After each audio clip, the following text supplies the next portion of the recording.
like The ingredients. the Yeah. ingredients. Yeah. Flour. Bun pan, yeah. Mhm. you know, Yeah, this sort of stuff. That's the reason I don't work in the marketing department. Sorry? We're live. We're live. Oh, we're live. Oh, wow.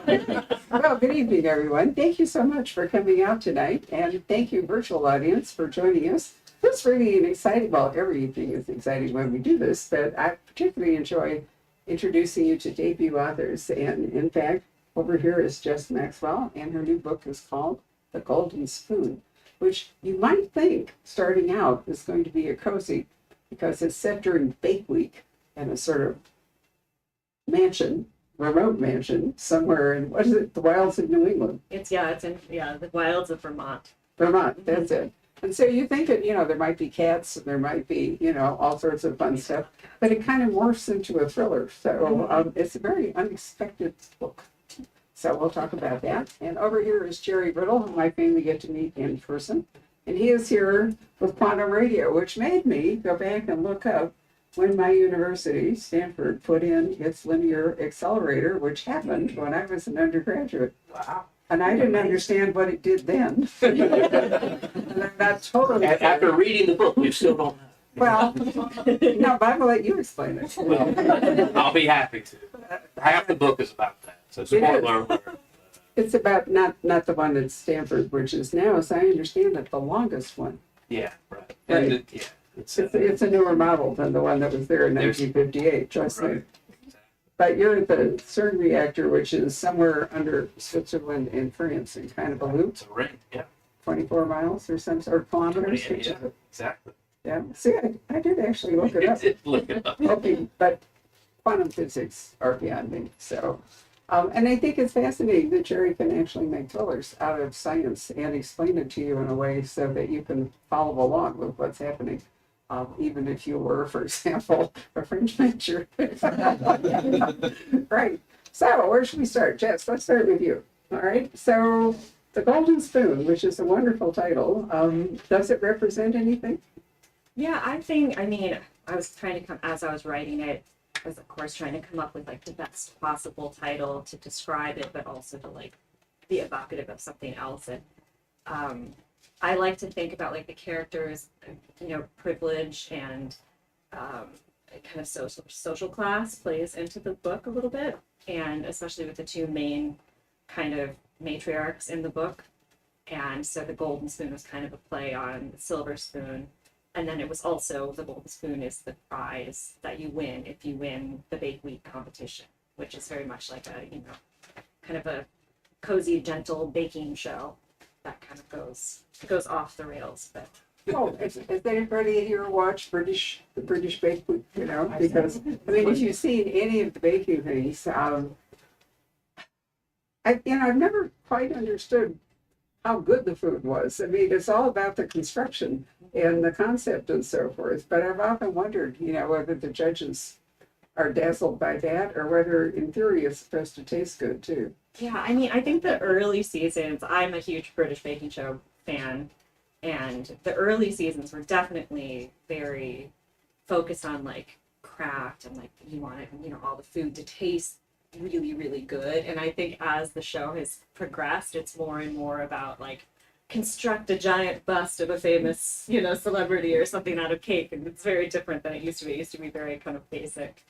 But my show in the book is definitely about, just the basics, being very good at it. Right, which might actually taste. Sometimes I think it's the juxtaposition of ingredients and some of the fancier ones that my husband is addicted to fancy restaurants.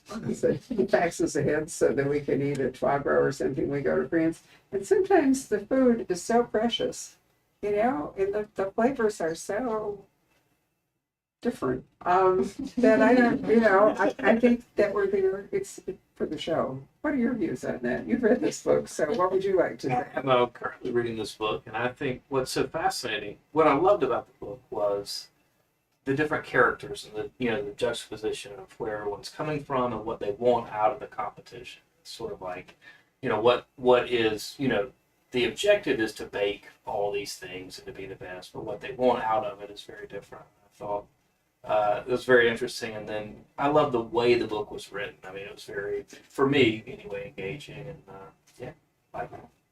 Over the course, since I first came to Scottsdale in 1950, when I was only 10 years old, and there were 2 paved roads, and we weren't even incorporated. You went into Terminal 1 and you took a buckboard to the Camelback Inn. That's how long ago that was. There was nowhere to eat. And even in the 90s, my uncle once said to me, there are many restaurants, none of them memorable. And yet somehow or other, we have evolved into a real foodie community. Phoenix, Scottsdale, and when that happens, celebrity chefs begin to play more and more of a role, and they seem driven to like constantly open new restaurants, find new venues, do exciting stuff. I guess it's the creativity part of it that's exciting, although it's also a business. And I wonder how much the Bake Week idea is to give some of these aspiring chefs, because there's cash involved, right? I think for some of them, because there's 6 contestants in Bake Week, and they all have different aspirations. They all want different things for themselves. They're all there for different reasons. And some of them, of course, are very competitive, and they want it to launch their careers. They want to get, book deals, and then you have the person who's hosting Bake Week, whose name is Betsy Martin. She's kind of like, she's called America's grandmother, and she's a bit of a like Julia Child style person, but she, off camera is very ambitious and very kind of out for herself, but also protecting, what she has and what she's built. And then you have this brash guy who is on this very competitive cooking show called, it was, where like you yell at people when they don't make things right, throw things, and he is suddenly put next to her, and she has to deal with him being like a co-host with her, and it's like devastating. And also like she's being infringed upon, she's aging, she's worried about like her legacy, and things go south. So in part, it's like contemporary journalism. It's about the clicks, right? It's about people watching the show. I mean, the Fox News scenario as it's unfolding, it's okay, to tell lies in order not to lose your audience. And so I'm putting that gently. Yeah. And I have to say, Rupert Murdoch stepped up in a way I never expected, but we'll move on from that. But anyway, it's a TV show, and so if the ratings are dipping, they have brought in this guy, right? Isn't that what happens this year? Yeah. They brought in this guy to kind of jack it up. But, It couldn't be more different. I mean, they're really contrasting person. but that's good, because conflict is the thing that drives That the was the producers want. Yeah. So, the other thing I think is really interesting, aside from this community and this contest, is this is a basic Agatha Christie setup. You're in a big country house somewhere in the wilds of Vermont, as we've already said. So whatever's going to happen, it's only really going to be those people in that house that are going to be involved, right? So this is not going to be where, some criminal drives up or steps off the train or whatever it is. So it's a classic Agatha Christie setup. Have you studied Christie? Do you like that kind of a thing? I've always liked that kind of thing. I haven't studied Christie. I mean, I've read Christie books kind of a long time ago, actually, but they must have made an impression on me. But I loved, having it's told from quite a few points of view, and I loved having them all there because, you have 7, 8 points of view total. But they can each move the story forward in different ways because each person as bakers have different strengths, but then also as human beings notice different things that contribute to, moving the plot forward and finding different things out, or, some people are not there to be cooks necessarily. So I don't know. I really liked using all the different points of view, and I thought having it, set at that kind of place allowed me to have Senator baking competition. Allowed me to have all these different kinds of people, and that was like the most special part to me was that I could have. There's not that many locked rooms where it's different kinds of people. Like it's a locked room. You're at a bachelorette party. It's going to be all women of a certain age, right? And this was so great because you look at these cooking shows and they really are people from very diverse backgrounds, different ages. And I just thought that was really fun. And it also allowed me to have like a lot of different, very distinct voices in the book, which I really just loved writing, honestly. Yeah, and the differences in the food, the ethnicity of the food, I think is fascinating too. Mm-hmm. And then, you know, ironically, that's a great way to kill people, right? What you eat. Lots of sharp objects. Yeah. Eating a lot. That too. That's true. That's true. Kitchens are actually full of weapons, aren't they? Oh, truly. Potential poisons. Right. So, as I said, you think you're in this nice cozy and it's bake week and all the rest of it, and then it becomes more brutal as you go along. So, a surprise ending, which we aren't going to talk about, unfortunately. But anyway, I thought it was pretty terrific. So let's talk to Jerry, and then we'll come back and sort of talk about origin stories and stuff. So, Lost in Time. Why don't we? Because these people may not have caught our Zoom Previously. discussion. So why don't we talk? Because there is a relation in that you're using science to power your thrillers. Yeah, I think, well, so I think Lost in Time and Quantum Radio are similar in a sense that they're both about strangers trying to figure out some core mystery, and they're sort of brought together and they're thrown into these situations that are driven by family issues and issues in the past, but also science and trying to figure out some sort of elaborate mystery. And it's a little like, you know, the Golden Spoon in a sense of these are people from different walks of life brought into some really hectic situation, and there's time compression, and so there's like this looming deadline. I always like, in my books, I like a ticking clock and sort of some pressure on the characters. And I did like that about the Golden Spoon as well. But the Lost in Time, the sort of ticking clock is that we have a father who, he and his daughter are accused of murder. And the only way to to save his daughter is to admit to the murder. But in the near future, murderers aren't sent to prison. They're sent to the past. 200 million years into the past, the time of the dinosaurs. And so his daughter's challenge becomes, how do I get my father back? He's one of the people who invented this machine. And so the story is fantastical. You know, it's grounded in science enough that I think a lot of readers can go along with it. But, you know, you've got the dad who's basically living Jurassic Park. You've got the daughter who's trying to figure out who she is and who all these people around her. It's very much a murder mystery of who framed my dad and how can I get it. So that's Lost in Time. And then Quantum Radio is along those lines, but it's very different in that, you know, it's about four strangers that figure out that they're connected to this huge mystery. And so the core of it is this guy named Tyson Klein, who's a physicist at CERN, and he figures out that the LHC is receiving this signal. He doesn't know where it's from, but it looks like organized data. Is it from the past, or the future, or another universe, or somewhere else on the planet? And so what he figures out is that his research is the key to figuring out this really big mystery, and things go sort of sideways pretty quickly for Ty, and he's on the run, and so he meets these other people that sort of seem to have another piece of the puzzle. And, there's no baking, and it's not as enjoyable on a culinary standpoint, but there is sort of some intellectual satisfaction. So the data really has to come in, though, as a stream, doesn't it? Because if it was just random bits all over the place, nobody would pay any attention. Exactly. And, you know, when you see these news articles about the LHC, it's like, well, they found the Higgs boson, you know, they all this stuff. But, you know, really what they're doing is they're crashing particles together, and they're looking at the data that comes out, and, you know, what they're getting is these huge data sets.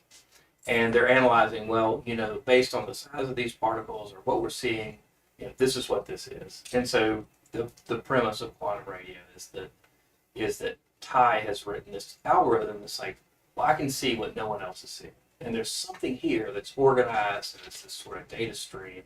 And he's sort of tuning into this, if you will, quantum radio that's broadcasting something across space and time. But he doesn't know who's doing it, and he doesn't know what the message is in particular, and that becomes his challenge, is to sort of sort it out. So in my brief and admittedly completely shallow research on Google this afternoon, looking back into accelerators, what I learned was that the particle, they can only do this once. right? The particles as they stream through the accelerator, and then so the only way you can do more is to expand the accelerator. Well, exactly right. Yeah. So the way the accelerators are very good. Yeah, I mean they take these particles and they use these big magnets and they accelerate them almost to the speed of light, and then they will direct them to collide. Right. Right. And so then they measure what comes out of those collisions, because you're basically taking two particles, and when you crash them together, you're seeing the very basic and the smallest possible pieces of matter in the universe. You're almost actually going back in time to the beginning, the Big Bang. And the only way, and so after a time, you crush so many particles together, you analyze so many of these collisions, like there's no more collisions that we're going to see that are going to be materially different. Right. The only thing we can do is to upgrade our sensors, we can upgrade our magnets, we can try to make them go faster, we can try to see more of the data. And so quantum radio picks up after a real life upgrade to the LHC, in which they're able to detect more things, and that's when Ty makes his discovery. Do you have a question, ma'am? I'm a music major. What is an LAC? Large Something Hadron Collider. Yeah, What? the Large Hadron Collider. Yeah. That's So the name of the one in LHC. Switzerland. Yeah. It's Large Hadron, Hadron. Large Hadron Collider, it's just the name of it. Wow. But that is, You don't need to know that to know what Ty. as I said, the original one was at Stanford and under The the linear university, it's the linear accelerator, but now they've created this gigantic one under Switzerland and France. They figured out with a loop they could get them to go faster, and then they could, Right. sort of make them collide. So really the question is, how small can you go? I mean, if you keep smashing matter, and it gets smaller and smaller, eventually you wind up with some. Oh yeah. Well, I mean, Yeah. so that's the problem. Like, there is diminishing returns on what they're detecting, but it's great for people like me because we keep making stuff up. When they quit finding stuff, that's when we take it. We'll just fill in all the. What's the ultimate goal of all these, all this data? What is it they're trying to find? I mean, in real life, not in your book. It's a great question, and I think the ultimate goal, I think, is the reconciliation between quantum mechanics and then like the standard model, and it's sort of like the great theory of everything, which is what the physicists anyway have been looking for. And that is a bit of the premise of the book, and that the idea is that Ty has sort of found this thing that solves it all and explains. So I mean, our universe, the problem that we have in physics in general is that the way things work at a very, very small scale doesn't really work at a large scale. And so we don't know why that is. And so on the scale of atoms and molecules, things act very ordered and it makes sense, and we can predict, okay, this is going to happen, this will happen next. And so on the quantum scale, it's like, things are really different, and we don't know why entanglement happens, but we've observed it, we know it happens. And so I think the LHC and those experiments, the hope is that we find like the Higgs boson and some of these other particles, subatomic particles, that explain why the universe is the way it is. And Explain until the Big then, we have Bang. quantum radio. Right? So what's that? Basically explaining the Big Bang. Exactly. And also possibly predicting where it's all going. Now, you will be relieved to know, while this is background, this is actually a thriller. And when Todd makes this discovery, people attack him. They want to steal it. His apartment is blown up. He has to flee for his life. And it goes on. So, I mean, it really is a thriller. But those are the stakes, as opposed to, say, baking. However, to be really fair, since I live with a person who lives to cook, baking is science too. I mean, anyone who's tried to, do any serious baking, really, it's chemistry. And, and there's been some amazing breakthroughs in food preparation as a result of understanding chemistry. And I'm having a complete mental blank, which I often do these days. But what's the deal when you put the food in a bath and you Sous vide. sous vide cooking? Thank you very much. For only $650, you could buy the original cookbooks and learn how to do it. I know that because we own a set, right? Yeah. But anyway, it's molecular cooking, right? Yeah, there's So in a way, it's it's not that dissimilar here. Well, I think it is. Yeah. I mean, the characters in this book are. I mean, it is a bit of a mystery, and there's some chemistry, and there's some science, and there's some art to making a cake, and I think that is sort of a proxy for what these folks are trying to do, where they're trying to get. I think for Ty and his characters, it's a little more science and history, but I do think, it's very similar in a sense. It is similar, and there is a ticking clock. I didn't see it until because, now. But. right? That's why I do it. I'm glad you Sometimes I found can't connect the dots like the characters, but He did an excellent job. And if you think about it, there's a ticking clock in both books because, in fact, Bake Week, it's a week, right? So, in theory, it will come to a conclusion. But I thought it was completely fascinating. Are you yourself a cook? I mean, are you a baker, or did you just Nothing kind of like- observe? I love baking, and I think, maybe this even came a little bit out of like pandemic, stress baking and things. I've always loved baking when I'm stressed and or just when I'm really focused. Like when I was writing this, I would stop. I always write 1,000 words a day. So I'd write my 1,000 words or a little more, and then I would go make dinner, go bake something. And I loved doing that. And then it was like kind of research, but now I'm writing a different book and it's not about baking, and I still, go cook things all the time and do that. So, but I love baking. I love baking all sorts of things. But I'm not like a fancy baker. Like I'm actually like really bad at making like a layer cake.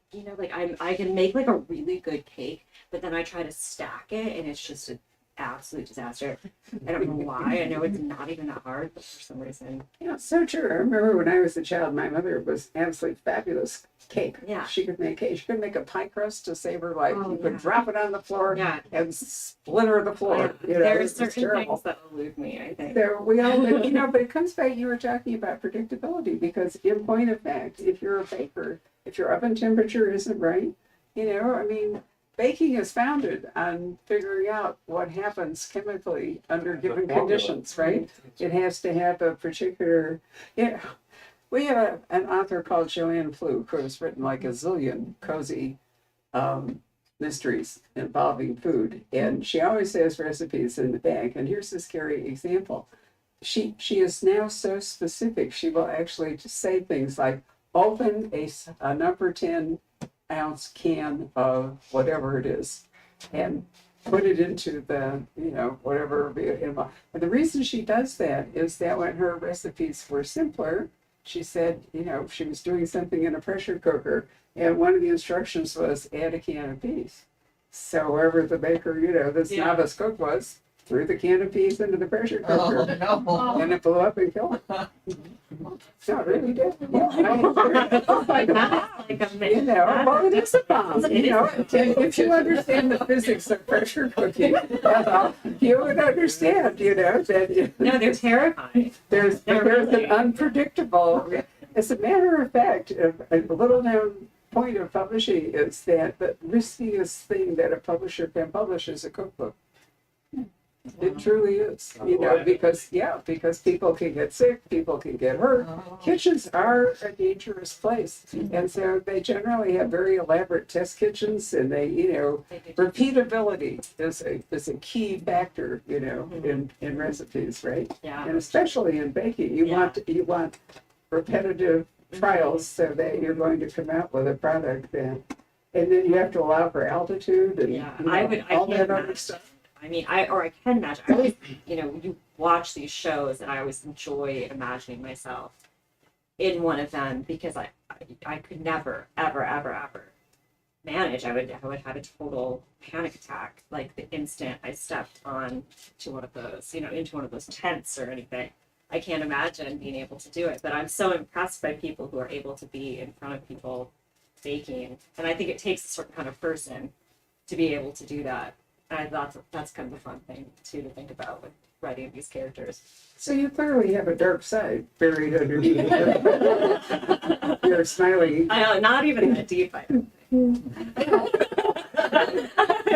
The book goes kind of deep. No. I mean, my dark side is not too far down. Oh, Yeah. it's a deep dark side. Yeah. Back here. Okay, right.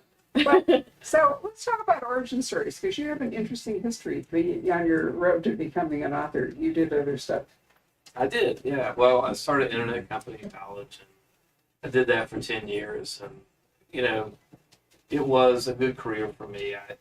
I really like creating things, and we started a number of companies, and when we sold the last one, I sort of took some time to figure out what I really wanted to do with my life and what I thought I was good at and what I thought my limitations were. And I loved reading and I loved science fiction, and so I thought I'm going to take a little time to write a novel, and I'm going to see what happens and see where it goes.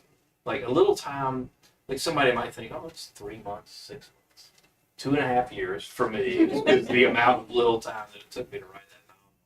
My wife is here tonight. She probably thought that I was going crazy, and I never let her see my novel that whole time. And I That was sweet.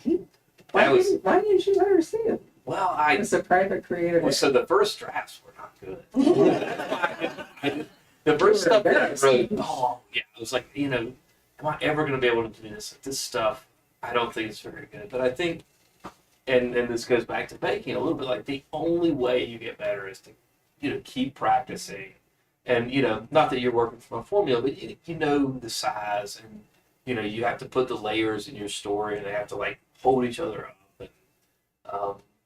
And I just kept working at it because that's what I knew, and so. Well, anyway, this was 2011 is when I started writing.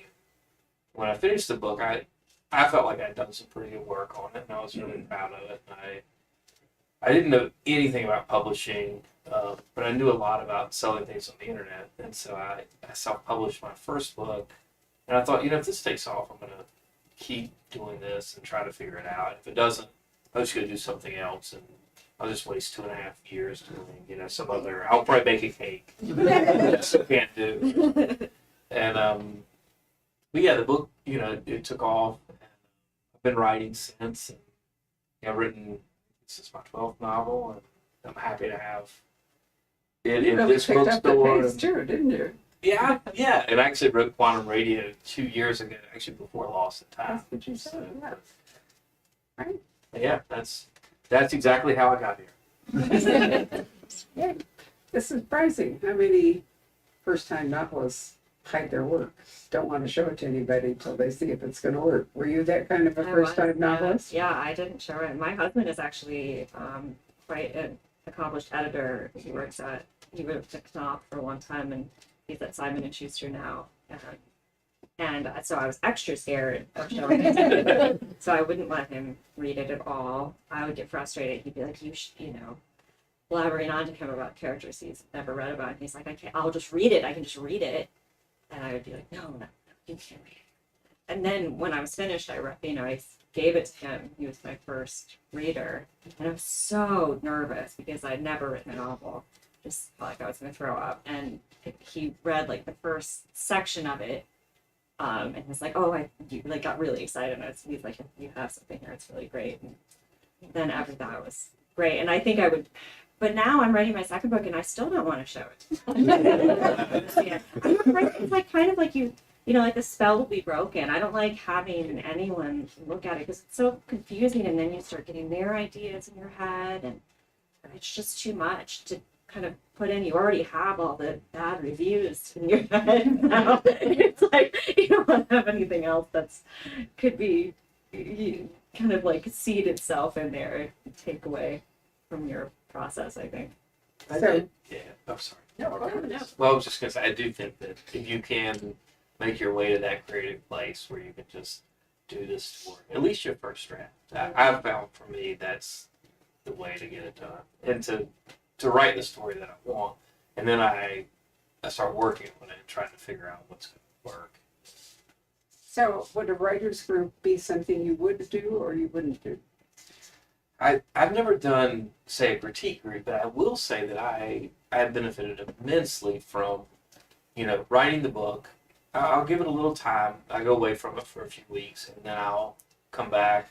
I'll read through it, and I'll see stuff that it's like, oh, here's a missed opportunity, or here's something that, like, on reading it, doesn't really seem right, or doesn't seem like that character would do it. Because for me, as I go along, the characters really evolve. I get to know them better. So I go back to the beginning. It's like, oh, that needs a little work. But I do think beta readers, for me at least, like from a sensitivity standpoint, and just like seeing things that I wouldn't have thought about that, or that's a nice change. But I think that helps you a lot, because when you talk about beta readers, these are folks that really love your work and they're super fans, and they know, the sort of stories at least I'm trying to tell, and they can help you.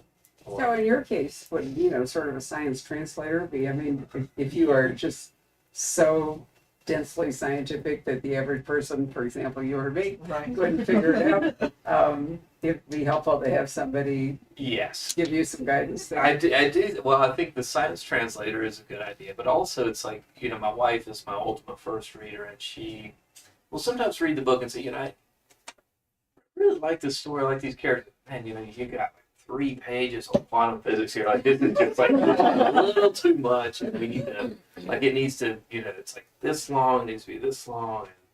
And things that I personally enjoy, I have to, this is one of the big struggles with techno-thrillers. Like, I think this is interesting information, but are we bogging the plot down too much? And is it, can we just put this on the website instead? Or, things like that.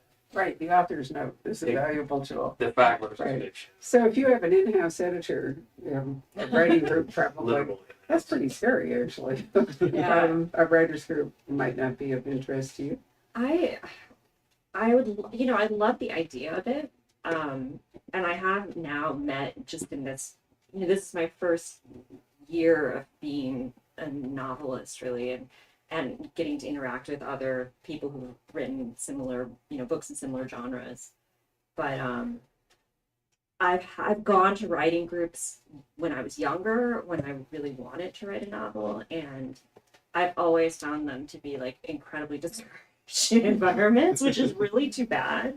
But I think a lot of people who want to write books, can be kind of critical of each other. So I would be very wary of putting myself in that position. Yeah, I asked you because some people thrive in them and some Oh people yeah, do not. sure. And I think it's like if you find a safe place to do Right. it, if you find the right people, and people who understand what you're looking to do, and kind of go with what, this is a thing I want to make, and like how can we make this the best thing instead of like trying to change it too much, I think. So what are you working on now? You said you're embarked upon your second novel. Yes, I am pretty. And there's probably deep not a into it. sequel available. No, No, I not the got third it. book with a sequel. Not. I mean, I think it could happen, but There's I not like the Golden Fork. Or yeah. It's like a whole table, actually. I know. I mean, that'd be very. place setting. It should be a very beautiful other book with like cover. Yeah, I'm probably like 3/4 of the way through another locked room mystery that takes place in. I live part-time in Rhode Island, in a small island in Rhode Island, and it's right across from Newport, which has, no, I'm in Jamestown. Oh, okay. Which has like all of these old Gilded Age mansions. So it's set in one of those. When you say locked room, define that for me, because locked room and a country house mystery are actually two very different things. I mean, well, people can't leave. I always thought that. Locked rooms are impossible crime mysteries. The whole point of a locked room mystery is there's a dead person in a place that nobody could get into or get out of. And so the whole thrust of a locked room mystery is how did it happen? What you're writing is an Agatha Christie book, which is a closed circle mystery. Never knew it. Well, she's doing mysteries. Who knew? She's doing the locked room inside the mansion. Well, but I mean, it is a constant confusion of terms, and I knew what the answer was going to be here, but I brought it up just because you will create an expectation in a lot of people if you say locked room that isn't actually the case. Only if they know the definition. Apparently did not. everybody, surely everybody. I like more things than that I everybody like when knows people that. are trapped in a Right, no, specific and environment. that's a terrific story. Mhm. Locker room is actually a very small sidebar kind of a thing. Although Jerry's right, if you were in the mansion and Yeah. there was Uncle Edgar in the study Mhm. with the chimney sealed and the doors locked and the windows barred and he was dead and there was no one in the Mhm. room and there was, the key on the outside, that would be a locker So room. who wrote one of who There's a man named John Dixon Carr who made a whole career is out he of the writing. only person who's ever written a lot? There are very few because it's enormous. Reginald Hill wrote one. I'm trying to think if Peter Lovesey did. It's enormously hard to write one because you have to figure out it's the mechanics of the crime. It's kind of like a joke. No, It's not in the middle. it's not really a joke. It's just hard work to figure it out. And it doesn't. There's just not a lot of them. Let me put it that way. But there are loads of what you're talking about, which is wonderful, creepy houses where great things happen. Yay. Great. So you can't really do that in science space, can you? Yeah. Maybe you could lock someone inside the accelerator. Well, we can try, yes. And then they get very small. Accelerate them around. But I'm working on, I've written a little bit on a follow-up to Quantum Radio, and I'm also working on a couple of other stories. It's just like, my creative process is like 3 hamsters in there Right. that just were, running. So I don't know what's going to So you're enamored with multiverses. And clearly that also is the way you like to write. I do. I mean, I obviously I love time travel. The idea of the multiverse, I think, we're all in this world that we're trying to understand. And as you alluded to earlier, there's things that it's just like that happen. It's like, man, that's totally crazy. Like, how did that just happen? And I think we all wonder, like, what would the world be like if 1 or 2 events were changed? If this and that. And I've always been fascinated by this idea that the world can just turn on very small events or people's actions, and then it's sort of like the what if world. Like, what if this or that happened? What And if that's this the had beauty of not the happened? series. Which actually plays into the book, but we won't go there. But there Yeah, is no spoilers. a major event. What if Except it for had the not previous happened the way it did? How would things be different? That's I right. think it's fascinating. How about questions? Anybody here have a question of either author? Any scientific questions? Any baking questions? Or locked room mystery questions? No, I don't. I'm sorry. I really didn't intend to embarrass you. Please, did you have a question? Oh yeah, no, I was gonna ask both of you. I've read a lot of your books. I haven't read yours yet. But like, how do you go about like the process of creating your characters? Going through creating those layers and just understanding them more. Just be interesting to hear how you do that. Well, please, Jessica. Yeah, she has some wonderful characters in this. I'm not sure, really. I mean, I love imagining different people in situations and how they would react. I'm sure it comes from different people I've met. I traveled a lot when I was younger. I spent a lot of time with very diverse groups of people, and I'm sure I've taken elements of all of these people that I've met in my life and put them into people. But I have like extreme affection for all of my characters, like even the bad ones. Just like really enjoy coming up with them. And honestly, like the further away from me they are, the easier they are to write for me for some reason. Are you like that too? A little bit, and also if I'm finding somebody else, like, oh, that's a little on the nose. Like, that's really close to someone I know. Like, could get me in some trouble. Yeah, but it's also people you're fascinated by. Yeah. It's people that you might like to meet. Yeah, I think that's it. And there are, there's characteristics in people that I don't possess, that I admire, or that I think are just interesting and kind of fun to think about. And yeah, but I think I had the hardest time with Stella, who's like kind of the most similar to me, like had a background in journalism. It's like, was in her 30s and like closest to me of all of them, in personality. And she was just a blank to me in some ways. Like I almost felt like it was like nothing. You know, like I had to like fill it. I had to like really work for that one, which is really interesting. So when you set up the bake week and you had to have X number of people, as contestants, did you set that up first and then populated it? Or did you have a group of characters and then decide on bake week? Which way did it go? That was the hardest thing for me with this book, was coming up with the rules for the TV show, because you couldn't have just some of the perspectives, because then you would know who was irrelevant right at the beginning. You had to have all of them, but then you couldn't have 20 people, points of view in the book. So yeah, I kind of did both. It was kind of at the same time. I'll say for me, a lot of the characters in my books, I guess I get a bit of a shortcut, because some of the characters have to be a certain thing, right? So I'm writing this book about quantum. Oh. She's shameless. I have to say. Now this is my number one fan. She's so much fun.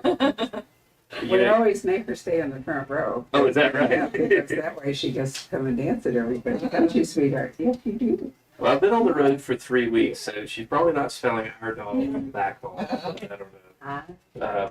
But some of my characters, they have to be a certain role. So I have to have a quantum physicist. So I have to think about, all right, what kind of person would be working at CERN, living in Geneva, on a budget, working long hours, day and night, trying to figure something out. And that does help. I mean, I do think that boundaries can be great for creativity, because you're like, these are the confines of this character, and then within that, you've got to make this person kind of interesting, and so you sort of think about who that might be. And I do, like Jessa's novel, I like novels that have strangers who are really different. So we've got a physicist, we've got a Navy SEAL, we've got a down and out musician who's homeless, and a physician who's working at Oxford, who's a professor or lecturer. But I do like the contrast of characters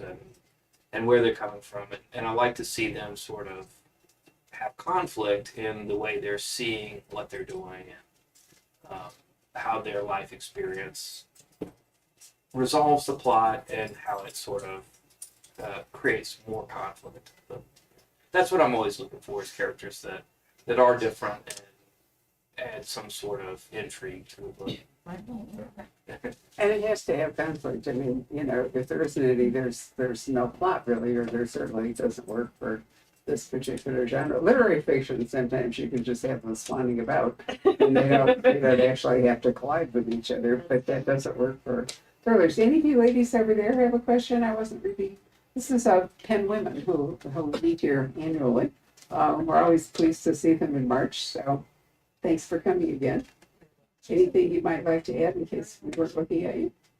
Oh, all right. I'm a pen woman too. I know you are. You're in the wrong place. I know. It's all Migrated to good the news. front. I just have a question about the plot. How much of the plot do you know before you start the book? I mean, do you have an outline, or does it evolve as you write? Where does it come from? Do you have a great idea before you start, and do you know where you're going with it? I think that the first one I knew where it was ending, and then I had kind of like meandered my way there.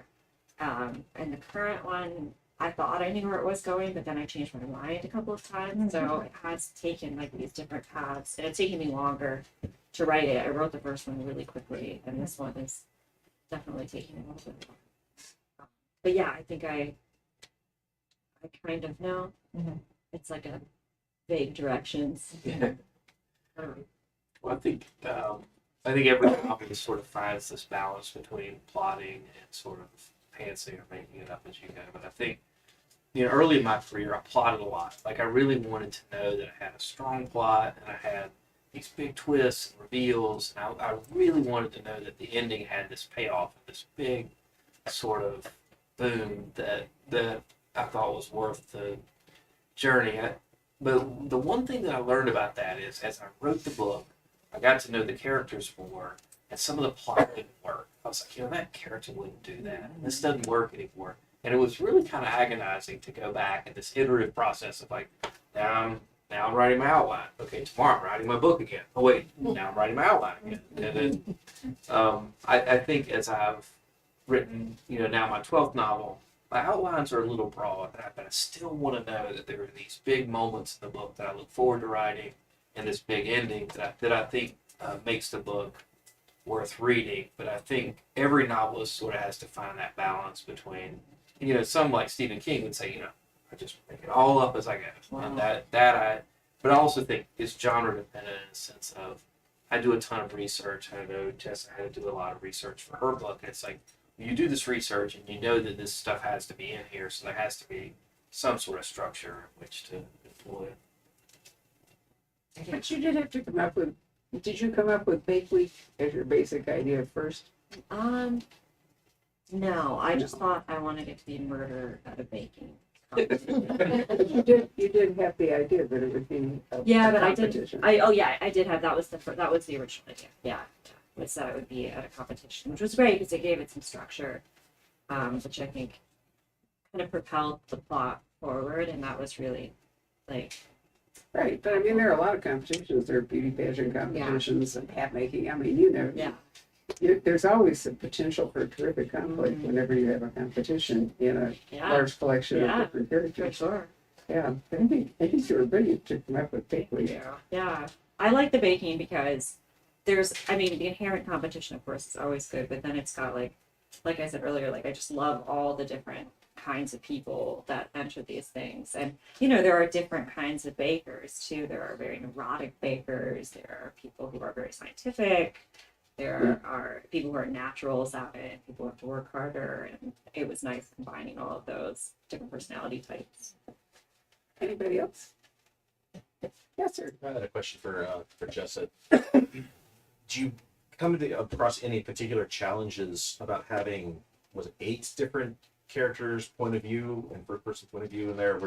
Where obviously it's a good way to advance the story from a different viewpoint, but was there anything when you were writing it where you're all of a sudden looking, going, oh, I'm juggling a lot? Oh yeah, I agonized over whether or not I could do that, and pull it off. The thing about it, because people are eliminated from a baking competition, I, was able to kind of like condense those points of view. But yeah, that was really hard for me. And I was like, how many can I get away with? Like that was, as I was writing it, I was like, ooh, I hope this works. I hope this is okay. It was scary.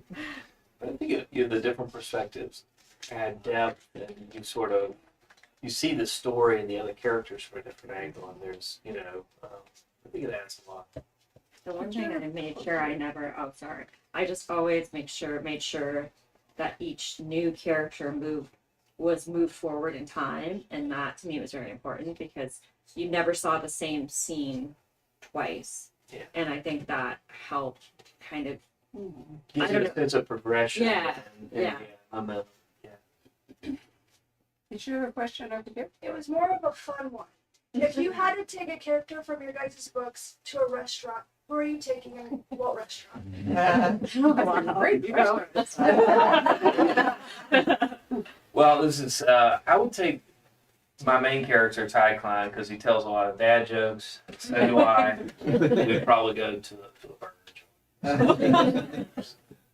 I would definitely take my favorite character in this book. His name is Prajumna, and he's just very fun. He's like had a tech startup that was kind of like a bad idea. He sold it for a ton of money anyway, and he doesn't really need money. He's kind of just there to see what happens because he can be, and he's into baking. But I think he would be really fun. And I would take him Chase Fancy for sure, because he's into wine. So. Was there a hand over there back there, sir? Jerry, a couple of years ago, you'd mentioned a possible movie deal. Yeah. I was just wondering how that's coming along. It's going nowhere. I have calls about potential movie deals. It's been, I tell my wife, I'm always a bridesmaid, never a bride. So there's been some interest. And, I mean, maybe one of these days. Yeah.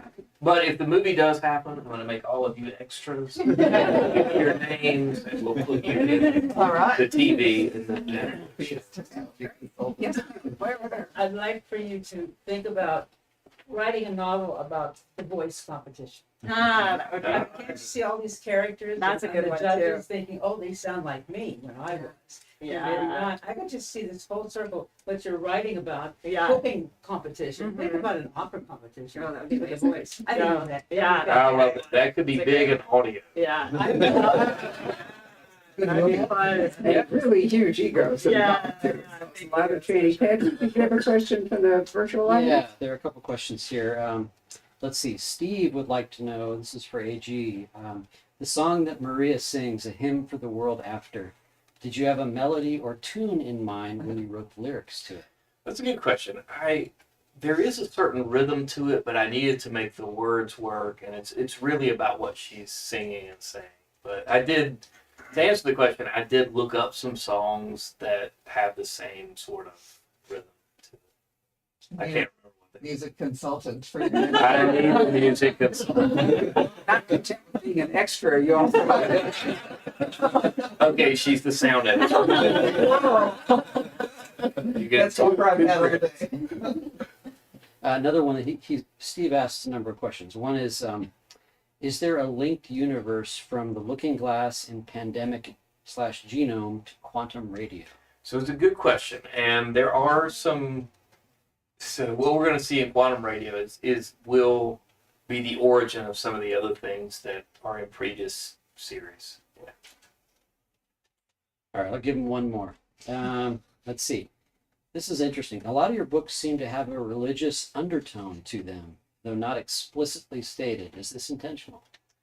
I don't know if it's intentional. I mean, I was raised a Christian, a Southern Baptist, and I don't put religion overtly in the books because for obvious reasons. But I think that the morals and some of the ideas that I was raised with, you treat other people the way you want to be treated, are sort of embedded in the books. And so these are sort of the principles that the characters, their code. So I think it's not explicit, but it's certainly there if people want. Did you intend to write a sequel to Quantum Radio to use these characters in another book? I have. I've worked on some story ideas, and it's like a cake. I mean, you never know if it's going to rise. So I'm working on some things, and maybe it'll happen. That's it. Anybody else? Yes, sir. For Jerry again. So throughout your books, there's a lot of common themes, right? And like entrepreneurship is really obvious given your background, or whether it's like a setting or mention of something in like the Mediterranean. But like on the science aspect in particular, there's a lot of common themes around whether it's like quantum mechanics or like like biology type topics. So on the science in particular, like are those areas that you have a history with, or are they just areas of interest that you've gotten really deep and decided to kind of weave through a lot of your books? It's a good question. It's a bit of both. So when I started out, I mean, in college I was a business major, so I wasn't a science major, but I did, I took AP classes, and at college I didn't have to take any science, but I'm a huge geek, so I'm clearly really interested in science, and I started a tech company. I was a software engineer, but the books are really about the thing that is really fascinating me at the time. And so when I wrote Atlantis, The Last Gene, it was really about human origins and genetics and this sort of idea that, there are 7, almost 8 billion of us. And, we know that our species genetically is about 200,000 years old. But if you go back 50,000 years, well, there's several other hominids that are very like us in terms of their genome and what they can do.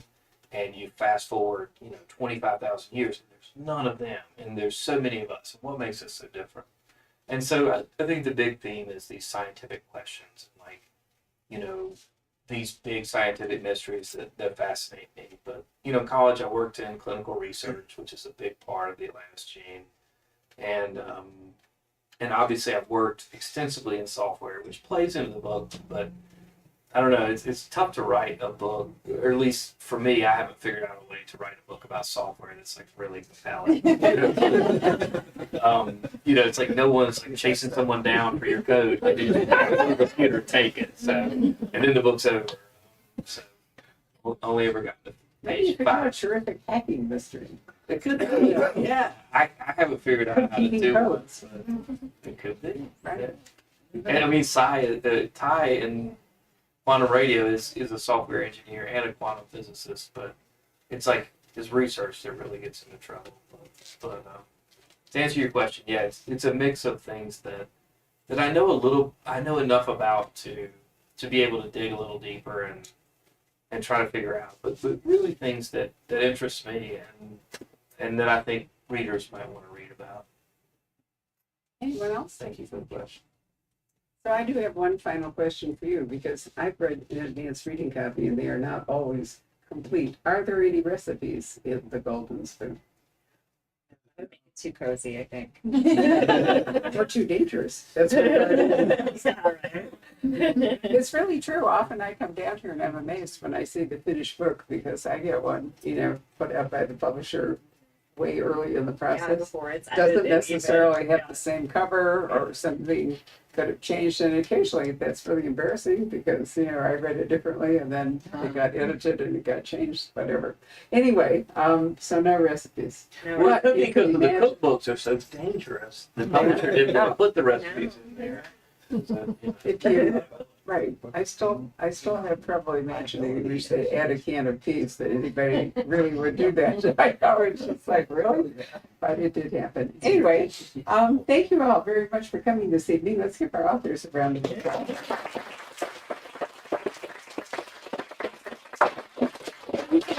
Did we give out numbers this evening? 15. All right. So just since you're the new person, I like to give away one of those advanced reading